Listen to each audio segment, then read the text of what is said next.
Bueno, esto porque la encontré ayer buscando fotos para la charla, eh, para que veamos cómo pasan los años. Eso fue cuando presenté un póster en Edimburgo de los primeros estatus que tuvimos. Y bueno, como todos acá se están sacando fotos con Eric, yo también tengo mi foto con Eric. Así que, bueno, esto para los que no lo conocen, casi todos lo conocen a Luis. Luis es un amigo, era un amigo que falleció el año pasado, que todos lo adoramos porque fue el primero que hizo la dieta, bueno, no el primero porque otros centros la han hecho, pero tal vez de esta manera, que le ponía tanto entusiasmo. Esto fue en un simposio que dimos unos talleres de cocina, que nos divertíamos mucho. Bueno, y Luis me enseñó varias cosas, nos enseñó en ese momento a Delfina y a mí, pues Delfina Marchione era la primer pediatra nutricionista, después vino Cecilia.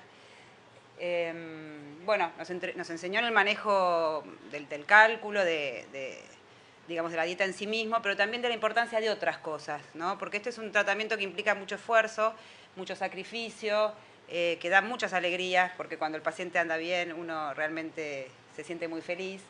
Hay que dedicarles mucho celular, mucho teléfono, hay que ser comprometido con el seguimiento y estar muy atento a los que los papás nos van diciendo. Y también otra cosa que Luis nos enseñó fue la importancia del trabajo en equipo. Él tiene un trabajo en Santa Fe, que hasta Vivi, bueno, Marta, Inés, son todas las médicas que trabajan con él. Y bueno, esa es la importancia del trabajo en equipo. Una persona sola no puede hacer la dieta. Entonces no soy yo la que hago dieta en el hospital italiano, sino somos nosotras, ¿sí? Y bueno, eso para toda la gente que está empezando o que quiere empezar, creo que es un concepto muy importante. Nosotros el programa en sí se diseñó y se empezó en el 2006 y tomamos el modelo del Grupo del Árbol de Santa Fe. El primer paciente lo hicimos con Luis Panico, él vino, era una paciente, bueno, recién le contaba un poco a Eric, que tal vez muy parecido al caso que él presentó, que son los que teóricamente no van a andar bien, porque era un paciente ya operado de una lobectomía temporal, por una displasia. A pesar de eso tenía 10 crisis diarias y bueno, comenzamos con ese paciente, con Josefina, y en el día 2 de cetosis la paciente nunca más tuvo crisis. Entonces, lo primero que me dijo Luis, no pienses que esto es así siempre, tené cuidado, no te entusiasmes. Pero bueno, tal vez fue un buen empuje para ser el primer paciente en el cual estábamos muy asustados. Y bueno, inicialmente el equipo, como les decía, estaba formado por la doctora Marchione, Delfina, que se fue del grupo no por problemas, sino porque fue a trabajar a la industria, pero la extrañamos. Y también incorporamos un par de años después de iniciado al licenciado Tomás, que es un psicólogo, que él hace las evaluaciones predieta y contiene a veces a los pacientes cuando les cuesta en el seguimiento crónico. Y después se incorporó Cecilia Díez en lugar de Delfina. Y Marisol es nuestra última hija, nuestra última adquisición. Desde que empezamos hasta ahora tenemos un total de 99 pacientes, de los cuales 83 están en dieta clásica, o estuvieron o están algunos, y 16 de Atkins modificada, que realmente hemos ido aumentando las Atkins en este último año. Estamos tomando confianza, más coraje, nos gusta, y también tenemos varios pacientes adultos. Bueno, una gran mayoría de nuestros pacientes son pacientes con epilepsias focales sintomáticas. No tenemos tantos pacientes con Dravet o con mioclónica estática como otras publicaciones. Y creo que eso tiene que ver con el tipo de paciente que tenemos en este hospital. Este es un hospital de alta complejidad. Tenemos muchos pacientes con parálisis cerebral, traqueostomizados, gastrostomizados. Y son pacientes que, bueno, que fueron estudiados, la mayoría fueron descartados para cirugía de la epilepsia o que no cumplen criterios para indicación quirúrgica, y son pacientes muchos derivados también del doctor Silva, que es el médico a cargo del equipo de cirugía de la epilepsia, ¿sí? Como casos raros tuvimos 2 síndromes de Ohtahara, uno que lo iniciamos más tardíamente, alrededor de los 6 meses, que tuvo buena respuesta. En realidad fue un Ohtahara que después hizo un West y tuvo buena respuesta, y otro pacientito que fue nuestro paciente más pequeño de 2 meses con un Ohtahara que realmente no respondió y falleció. Tuvimos una epilepsia mioclónica neonatal también, que este paciente tuvo buena respuesta y de hecho hoy por hoy tiene 7 años y está libre de crisis hace 4 años con una sola medicación, lo cual para una epilepsia tan catastrófica como la mioclónica neonatal fue una buena evolución. Bueno, nuestros FIRES, que en realidad en la publicación que mostró Eric eran 3, eran 5 status, 3 FIRES, ya tenemos 5 FIRES ahora, En los últimos 2 de este año 2014 tuvimos enero y febrero 2 fires. Parecen que sabía que empezábamos las jornadas y ahí están. Bueno, y después en cuanto a las etiologías de nuestros pacientes, sí, algo que mientras hacía los números, algo que me bajoñó un poco es esto, ¿no? 23 de causa desconocida. Tal vez es es aproximadamente un 20%. Nos pasa a todos tener pacientes de causa desconocida, pero bueno, realmente uno nos puede englobar esos pacientes. Son focales presuntamente sintomáticas, obviamente, porque son epilepsias focales, pero sin una etiología clara. Tenemos muchos pacientes con malformaciones del desarrollo cortical, con encefalopatía hipóxico-isquémicas graves en general son, y después tenemos 2 pacientes con GLUT como algo. Y tuvimos algo también extraño, un paciente que anduvo muy bien con una encefalitis por anticuerpos anti-NMDA, que además de su cuadro catastrófico con movimientos anormales, tuvo un estatus refractario, y dentro de este estatus lo pusimos en dieta y no tuvo más crisis. De hecho, ya está de alta sin medicación. Como otro caso extraño así, tuvimos una parencefalitis que realmente lo dudamos en ponerlo en dieta, parencefalitis confirmada, digamos, con diagnóstico claro, y como encontramos un par de publicaciones que realmente a veces pueden mejorar transitoriamente, intentamos la dieta.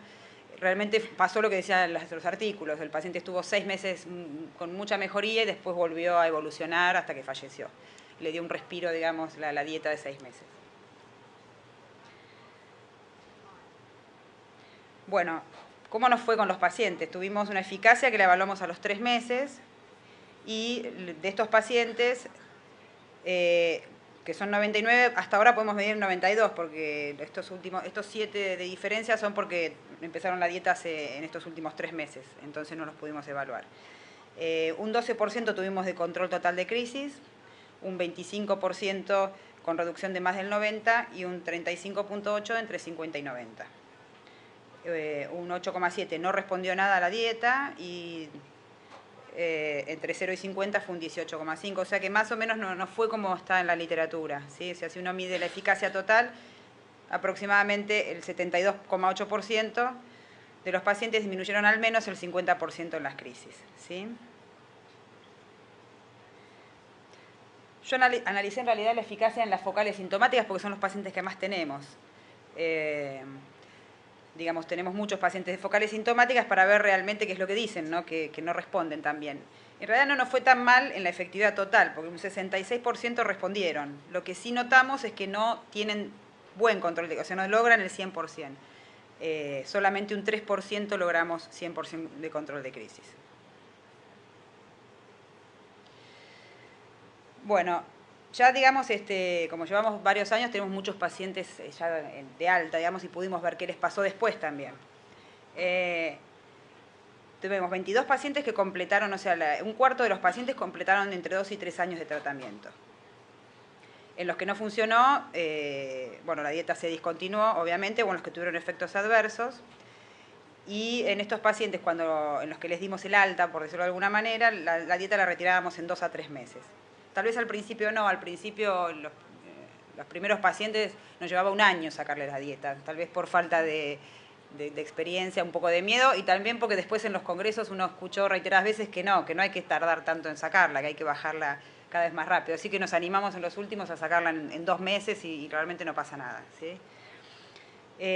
Lo que sí tuvimos fue una alta tasa de recaída, que este es otro gran tema que los pacientes, hasta a veces en la consulta número 1, lo primero que preguntan, bueno, si le va bien con la dieta y hace los 2-3 años, ¿qué pasa después cuando uno le saca la dieta, ¿no? Y al principio yo me acuerdo que les decía, bueno, no, lo que está publicado es que la mayoría persiste la mejoría, que son pocos los que revierten. Y después mirando mis números, los que ya puedo hacer propios, la mitad de los pacientes empeoran al sacar la dieta, 54% nos dio a nosotros. Es verdad que muchos de estos pacientes uno ajusta medicación, agrega medicación nueva y vuelven a estar bien, ¿sí? Pero nosotros, de ese 54%, tuvimos que reingresar, de esos 12 pacientes, tuvimos que reingresar a 3 por un empeoramiento drástico en el modo de crisis. Paciente, recuerdo uno que tenía 40 crisis antes de empezar la dieta, pasó a casi no tener crisis, o a una crisis por semana. Cuando suspendimos las dietas volvió a tener 40 crisis por día, ¿sí? Entonces ese paciente bueno, los padres lo primero que pedían era volver a la dieta, ¿sí? Nos pasó con este paciente, nos pasó con un Dravet y nos pasó con un paciente con una doble corteza. Lo bueno que cuando ya los pacientes habían crecido y los reingresamos en dieta, los reingresamos en Atkins, porque ya eran más grandes, ya eran adolescentes y probaron la Atkins y realmente les lograron buena efectividad también. Bueno, ahora voy a mostrar los efectos adversos que tuvimos, pero la mayoría fueron tratables, fueron leves. Ningún paciente falleció a causa de la dieta. Sí, 4 pacientes tuvieron que suspender la dieta por efectos adversos. Y el efecto adverso más frecuente que nosotros vimos fue la acidosis metabólica de difícil manejo. ¿Sí? Pacientes en general parecidos a los que contaba Ariela hoy, que son pacientes con parálisis cerebral, algunos desnutridos, que son pacientes que el medio interno es más difícil de manejar, que hacen diarreas, porque tienen antecedentes a veces de intestinos cortos, que esos pacientes a veces... Y sí tuvimos un paciente con un síndrome de Fanconi, también como complicación rara, que fue causa de suspensión de la dieta. En realidad el paciente ya llevaba 2 años en dieta y comenzó con una hipofosfatemia, una hipomagnesemia, un cuadro, y bueno, fue estudiado, el paciente tenía un síndrome de Fanconi, no tenía ningún antiepiléptico que lo causara, que es otra de las causas, no encontramos otra causa, retiramos la dieta y el Fanconi revirtió, así que suponemos que esa fue la causa. Bueno, en cuanto a efectos adversos, de los gastrointestinales, la mayoría de nuestros pacientes se constipan, o sea, la diarrea no es lo más frecuente. Sí, tal vez uno ve que la diarrea, lo que ocurre es que cuando hacen una gastroenteritis aguda, de causa infecciosa, cuesta mucho manejarla, digamos. Si normalmente una gastroenteritis implica en un niño sano 3 días de diarrea, en estos niños son 7 a 10 días en los cuales hay que tratar de controlarlo. ¿Sí? Empeora el reflujo en algunos pacientes. Tuvimos un caso de cálculos biliares, no así de cálculos renales, los estamos esperando porque ya tenemos 100 pacientes, se supone que el 5% hace cálculos renales, hasta ahora no nos toca. Retraso de crecimiento a largo plazo, ¿sí? Con osteopenia. Y hemos tenido tanto aumento de peso como pérdida de peso, que en el tema con las dietas clásicas es más fácil de manejar, porque el tema calórico uno lo maneja más fácil, en las Atkins, en general los pacientes que tuvimos con Atkins con pérdida de peso era beneficioso porque en general eran pacientes previamente con sobrepeso.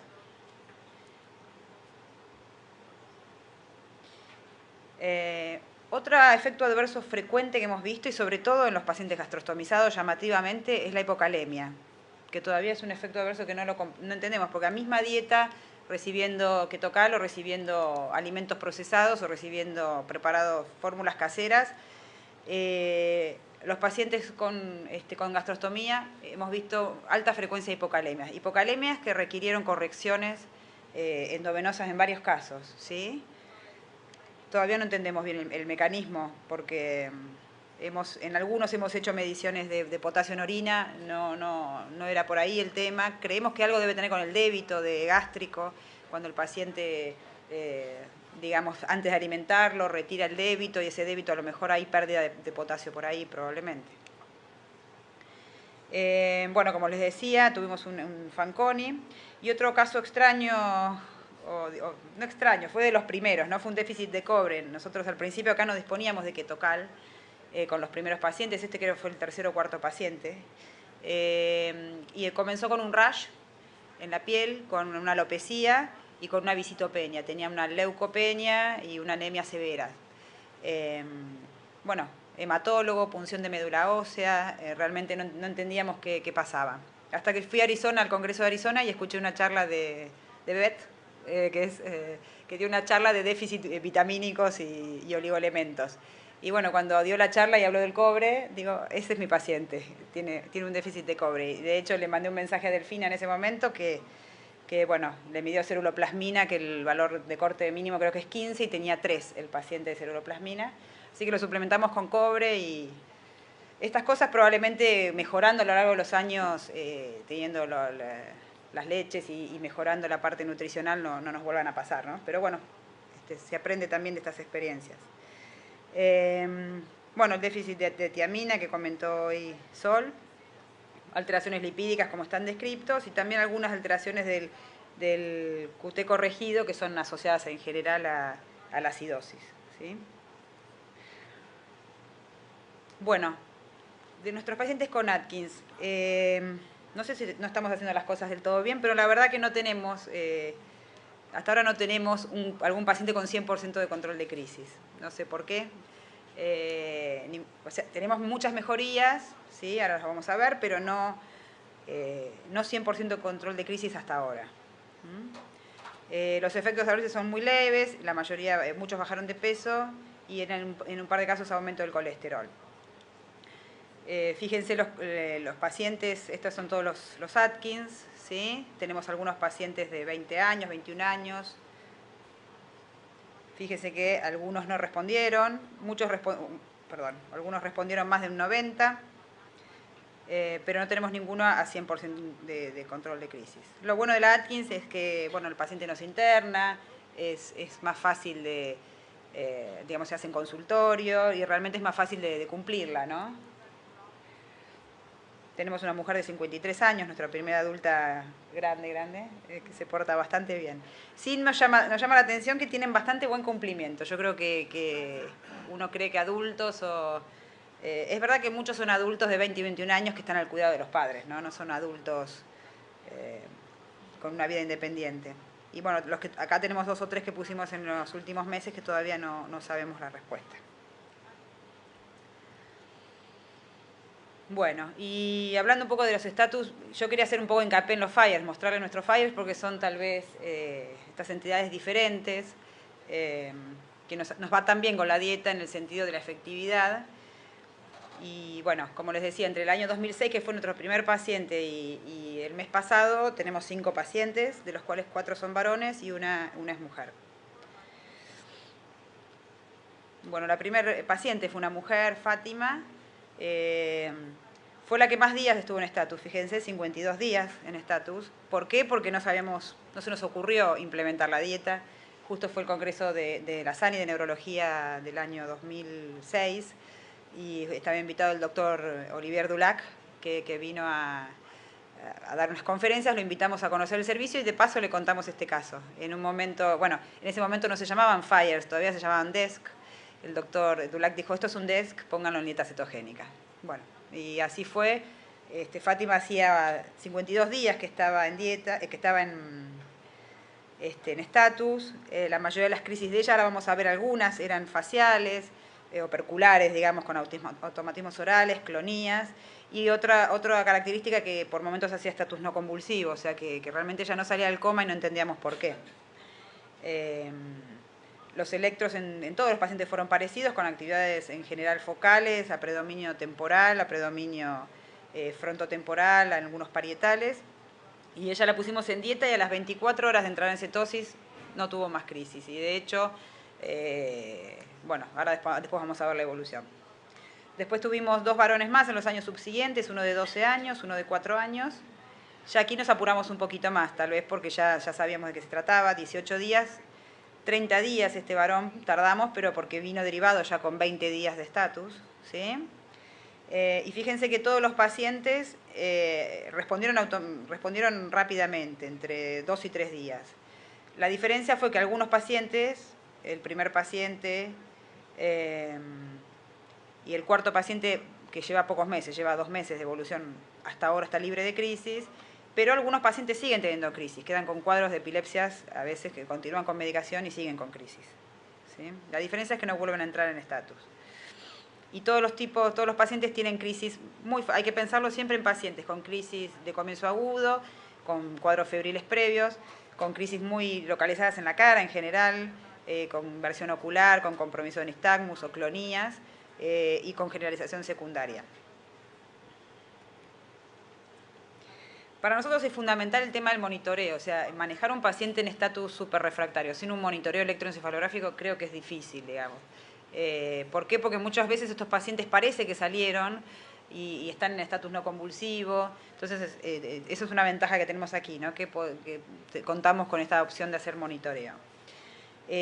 Bueno, en todos los pacientes hacemos resonancia, punción lumbar, seguimos buscando la etiología, aunque hasta hoy por hoy el FIRE tiene etiología desconocida, nosotros la seguimos buscando con serologías, con búsqueda de anticuerpos. En algunos que hemos podido, anticuerpos mandados al exterior, anti-NMDA, anticanales de potasio. Y bueno, yendo a los electros, digamos, la paciente 1, que es Fátima, tenía este tipo de electros, ¿sí? Es una actividad continua, ¿sí? Todo el tiempo el electro era así, permanentemente, durante días y días y días. La paciente hizo tiopental en 2 o 3 oportunidades. Cada vez que se retiraba el tiopental regresaba este electroencefalograma, ¿sí? La llevamos al paroxismo supresión 3 oportunidades. Hicimos hipotermia, me acuerdo, ya no sabíamos más qué hacer. Creo que nos quedó hacer terapia electroconvulsiva y nada más. Corticoides, gamma globulina, obviamente, reiteradas veces. A ver si funciona. No sé por qué al pasarlos acá no funcionaron. Bueno. Pero básicamente las crisis eran muy sutiles, digamos, ¿sí? La primera resonancia ya era normal, creo que tiene 3 resonancias, y 2 meses después apareció la atrofia hipocampal típica, ¿sí? Bilateral. Bueno, el paciente 2, fíjense, la idea de esto es mostrar que todos los electros son bastante parecidos, ¿sí? Descargas focales, en general frontotemporales, ¿sí?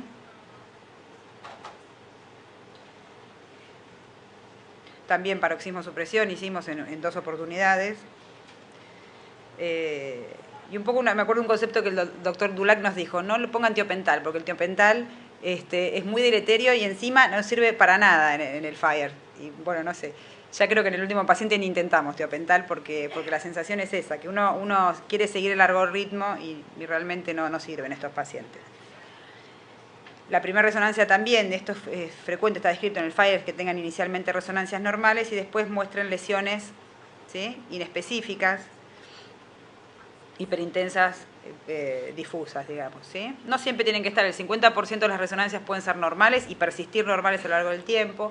Algunas tienen alteraciones hipocampales que uno realmente no sabe si es por el estatus en sí mismo, que genera edema, y el edema va a la atrofia, digamos, después, o si son lesiones típicas del FIRE.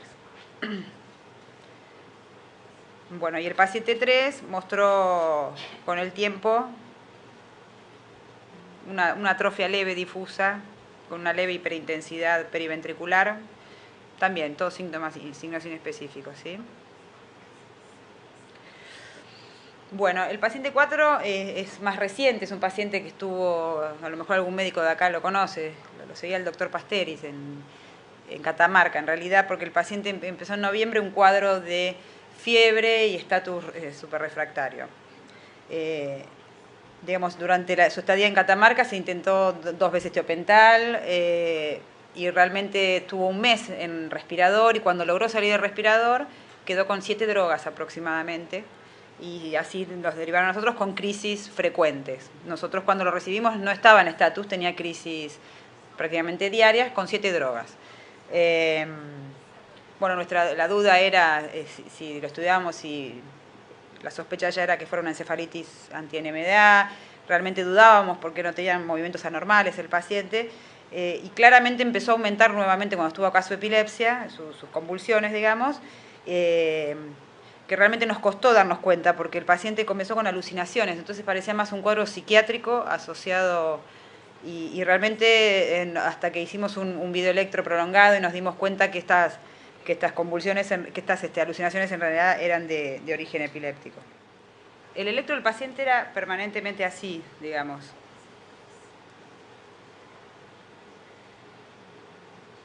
Él estuviera durmiendo o despierto, presentaba una actividad continua. Por momentos era lenta.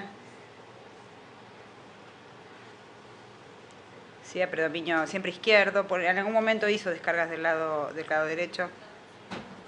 Con este electroencefalograma,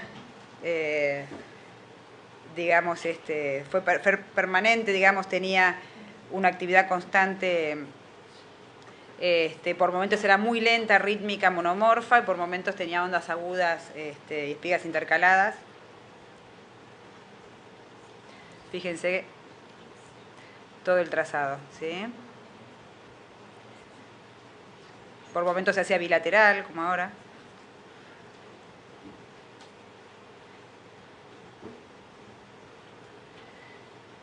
Bueno, este paciente no fue difícil.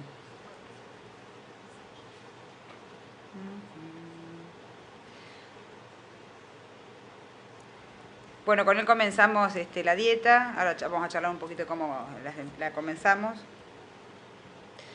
Fíjense que tenía todos estos eventos que tenía múltiples diarios, tenía mucha desviación de la mirada, inmovilidad, ¿sí? Apertura ocular o movilidad, cambio postural, son crisis sutiles. Muchas veces el paciente no está en un estatus generalizado que sea tan claro muchas veces, ¿sí? Fíjese, inmovilidad, mirada fija, desviación de la mirada. Y cuando él entraba o salía a veces estos episodios, hacía una especie de ataque de pánico, decía la mamá, que empezaba con una gran angustia. Así que esto que nosotros interpretamos como, porque muchas veces tenía alucinaciones durante las crisis, y esto que interpretábamos como un cuadro psiquiátrico eran crisis. Bueno, él también tuvo una hiperintensidad muy leve, la verdad que nos costaba verla, nosotros lo charlamos con la gente de imágenes, ¿sí? Y bueno, si uno mira en detalle, ¿sí? Y compara, muchas veces esto pasa que cuando uno va a imágenes y lo ve en la pantalla grande se ve mejor, ¿sí? Una simetría en ambos lóbulos temporales, con un leve aumento como una tumefacción del lóbulo del hipocampo de la parte mesial del temporal. ¿Sí? Si uno miraría, parecía que acá está más hiperintenso que de este lado. Volvemos a lo mismo, no sabemos si es edema por el estatus o si es una lesión característica. Todavía no tenemos la resonancia de control para ver qué ocurrió con esto. Y el último paciente este es de hace un mes. Está internado en el Hospital Italiano de San Justo, que es una sucursal, una prolongación nuestra. Y bueno, un paciente que igualmente comenzó con un cuadro febril, con crisis subintrantes diarias, múltiples, intratables a distintos esquemas, y con un electroencefalograma con espigas continuas frontocentrotemporales bilaterales. Este paciente estuvo 15 días mientras fuimos esperando el estudio metabólico, cumpliendo Propofol, tiopental lo probamos con él, pero bueno, cargas con levetiracetam, valproico, propofol, y por momentos parecía que mejoraba y volvía hacia atrás hasta que decidimos poner la dieta cetogénica, y desde que está en dieta hace un mes más o menos, o 25 días, tuvo una sola crisis. Y en él también tiene, muy similar, a lo mejor si uno mira está más hiperintenso apenas el lóbulo temporal. Remarco esto porque uno mira las publicaciones, es la característica, la atrofia hipocampal a largo plazo. Habría que ver con estas resonancias qué ocurre, ¿sí? Todos los pacientes les pedimos serologías, todas negativas. En algunos pacientes pleocitosis leve, que es lo que está descrito, pero realmente el anticuerpo, serologías, PCR en líquido cefalorraquídeo, todas negativas. Solamente en un paciente obtuvimos bandas oligoclonales positivas, en el resto negativas. Y fíjense todos los que han probado estos pacientes, de todo el esquema normal, digamos, de benzodiazepina, difenil, feno, valproico, levetiracetam, todos esquemas para estatus superrefractario, y hemos probado tiopental, propofol, corticoides, gammaglobulina en prácticamente todos, ¿sí? Bueno, y un poco con lo que salió hoy del caso de discusión, cómo la implementamos y cómo nos fue implementándola. Yo creo que una gran ayuda es que estos pacientes son sanos, o sea, son niños que más allá que están gravemente enfermos en el momento de, digamos, de esta enfermedad aguda, digamos, son pacientes nutricionalmente sanos, son niños que eso ayuda, digamos, porque en general no tenemos las complicaciones de una desnutrición, por ejemplo, ¿sí? Nosotros, la manera que lo hacemos, no sé por qué, los ayunamos 48 horas, al revés, hacíamos como una clásica a la antigua, 48 horas de ayuno. Total, decíamos, ¿qué le puede pasar al paciente? Bueno, que haga una hipoglucemia, estar en la terapia intensiva. Pero eso fue nuestra idea con el primer paciente. Nos fue con el primero, seguimos así, 48 horas de ayuno, después de esas 48 horas de ayuno el paciente entra en cetosis, 24, 48 horas, 4-1, ¿sí? Directamente. La verdad que nos ha ido bien con la tolerancia, no hemos tenido problemas de... en un solo paciente, en el tercer paciente hizo, pero no en el ingreso, o sea, a los 15 días de estar en dieta el paciente hizo una diarrea por un rotavirus, o sea, fue una diarrea no causada por la dieta, sino por un rotavirus, pero realmente fue medio incontrolable y le hicimos 24 horas de dieta cetogénica parenteral. Fue una decisión que costó tomarla, digamos, yo había visto no me acuerdo en qué año fue eso, el 2010, o sea que no me acuerdo, en alguno de los congresos yo había visto un póster sobre dieta cetogénica parenteral, algunos casos que habían presentado, y en realidad la conclusión que habíamos llegado es que por 24 o 48 horas uno la puede intentar y ver qué pasa. Aumentaron los triglicéridos, no tanto, o sea, no a 1500, como creo que a 400 o 500, fueron 48 horas de parenteral y la suspendimos. Después siguió bien, digamos, ¿sí? Bueno, y un poco esto de insistir con la terapia intensiva, el primer paciente no entienden, el segundo paciente ya se animan, y el quinto paciente viene el terapista y dice, ¿por cuándo lo van a poner en dieta? Porque no para de convulsivar. O sea, los terapistas realmente aprenden. Yo creo que los riesgos mayores es a veces la enfermería nocturna, que a veces viene con el jarabe. Nosotros en general, nosotros tenemos historia clínica electrónica, entonces tratamos de ser lo más claros posibles en las indicaciones, ¿sí? Esto de no administrar jarabes ni soluciones con dextrosa, qué cantidad de líquidos le deben dar, exactamente cómo se debe pasarla. En este caso usamos ketocal, a veces sí, a veces no, pero en general si disponemos de la ketocal no hay problema, utilizamos la ketocal. No siempre nos alcanza, a veces hay que diluirla con un poco de aceite y Nutrilón para que den una proporción más exacta. Pero bueno, un poco esto de ser muy claro en las indicaciones, poner cartel si es necesario, porque es verdad que el fracaso puede venir por un error médico más que... Bueno, ¿cómo nos fue con los pacientes? Fátima, la primera paciente, nunca más tuvo crisis, se fue de alta con 3 drogas, más la dieta, traqueostomizada y gastrostomizada. Después de 52 días de estatus, esta era Fátima, porque ahora no es así, esto fue hace 4 años, 5 años. Tuvo una internación domiciliaria prolongada con rehabilitación y bueno, poco a poco se le pudo ir sacando la traqueostomía, siguió con la gastrostomía los 2 años que estuvo en dieta, porque bueno, para administrarle el aceite y la madre no se animaba, ni la medicación. Fíjense cómo fue, tuvo una buena rehabilitación.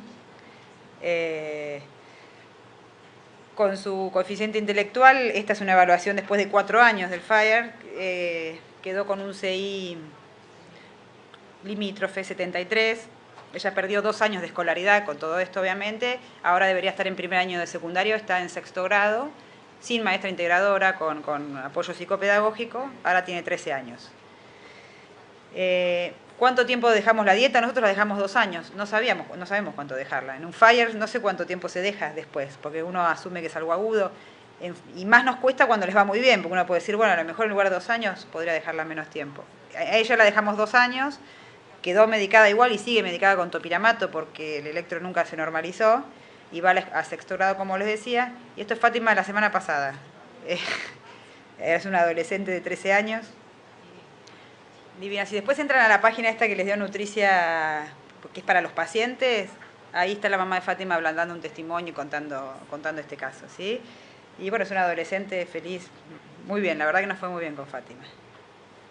No tanto con Juan Manuel es el segundo paciente, él se fue de alta con 2 crisis por mes, la epilepsia se pudo controlar, siguió en dieta, está la doctora Bistolfi, que es una neuróloga también, tuvo buena tolerancia, la hizo bastante bien la dieta, siempre siguió con electros patológicos y bueno, escuela integradora, pero ¿qué pasó? Empezó un cuadro conductual al año después de salir del FIRE, digamos, empezó con un trastorno psiquiátrico y hace un mes hizo un intento de suicidio que se tiró de un 7º piso. Bueno, está vivo, Juan Manuel está bien igual, está extubado ya, no, es increíble, pero realmente ha tenido un cuadro psiquiátrico incontrolable, ha probado múltiples esquemas de tratamiento psiquiátrico y y probablemente ahora está internado en el Ramos Mejía y vendrá a ir a una internación psiquiátrica, digamos, ¿no? Quedó con un compromiso cognitivo también, fíjense, quedó con un CI de 55, tiene un compromiso. Esto a lo mejor si lo repetimos está mejor, porque esto fue un año después del FIRE, pero realmente quedó con un compromiso social severo. Y Enríquez era el más chiquitito en ese momento, tenía 3 años. Él quedó con una crisis diaria después del FIRE, con 3 drogas, y actualmente está bastante bien de la epilepsia, ya está sin dieta hace 2 años, con una crisis cada 15 días. Sí quedó, digamos, como secuela un compromiso del lenguaje importante, tiene muy poco lenguaje, el poco lenguaje que tiene es ecolálico, con un trastorno con perseveraciones y conductual, y bueno. Sí nos llama la atención que ninguno queda con déficit motor. Los motor recuperan probablemente esto que se llama frontotemporal, la mayor afectación posterior es la conducta y el lenguaje, ¿no? Y los otros 2 pacientes, bueno, uno lleva 2 meses libre de crisis y por ahora la evaluación, el primer paciente quedó con un déficit severo, realmente creemos que va a mejorar mucho porque este es el paciente de Catamarca, no tuvo más crisis y mucho de este compromiso severo en la primera evaluación neuropsicológica creemos que tiene que ver con lo farmacológico porque estaba con dosajes altos de fenobarbital, así que hasta que podamos prolijarlo un poquito. Bueno, el último paciente es el que está ahora todavía internado, recién se extubó, por suerte lleva 15 días, tuvo una crisis, yo acá puse 15 días sin crisis, pero tuvo una crisis anteayer, no lo llegué a arreglar, mejorando el electro y creemos que ya está saliendo. Así que bueno, con respecto a los FIRE, creemos que hay que apurarse, que hay que poner la dieta antes, nos parece, siempre, cada vez nos da más esa sensación, ¿no? Porque es verdad que a veces uno no tiene las acilcarnitinas enseguida, pero realmente creemos que es el tratamiento, digamos, no nos va bien con otras cosas y nos va bien con la dieta, así que... y bueno, gracias a todos los pacientes, gracias a ustedes por estar acá y a Eric por venir y enseñarnos.